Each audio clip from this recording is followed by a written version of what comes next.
The HR Guys present Designing Organizations for the International Environment. So, we have Bob.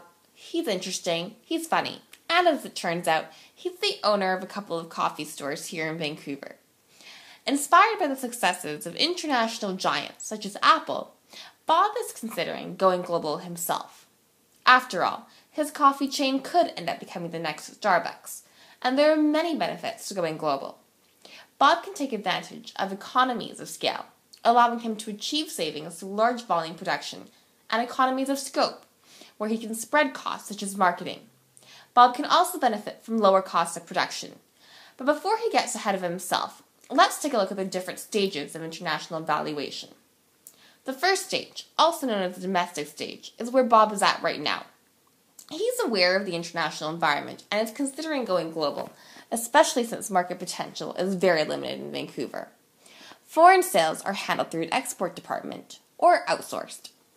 The next stage is the international stage. This is where companies have a multi-domestic mindset and deal with each country independent of one another. To cope with a larger market, the export department is replaced with an international division. Now, Bob just happens to know someone who works at Hootsuite, a social media management company. Recently, Hootsuite has set its sights on Asia. They opened an office in Singapore and hired an executive with extensive international experience to lead the expansion. It seems as though Hootsuite's first hard work has paid off, as there has been a 20% growth in this quarter alone. Yeah, that means a whole lot more customers and revenue, but there are actually more stages to come. In stage 3, also known as the multinational stage, companies have extensive international experience, and they have facilities in other countries as well.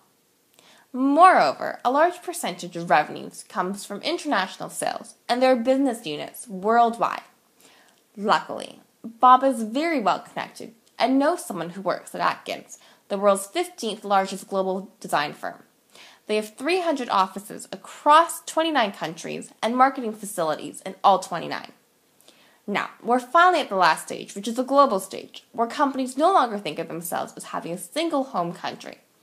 Instead of having independent units, the competitive positioning in one country can affect what goes on in other countries. Everything is connected, like a big happy family. Bob may be able to learn some things from his friend, though, who works at Nestle, the world's largest food company, operating in 194 countries worldwide. Now, going global sounds like a great idea. So what's stopping Bob?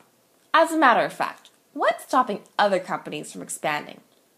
The first major problem is the increased complexity and differentiation that companies face when going global.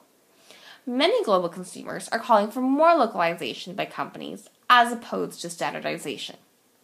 Integration between business units is crucial to its success, and companies have a tough time sharing knowledge throughout the organization.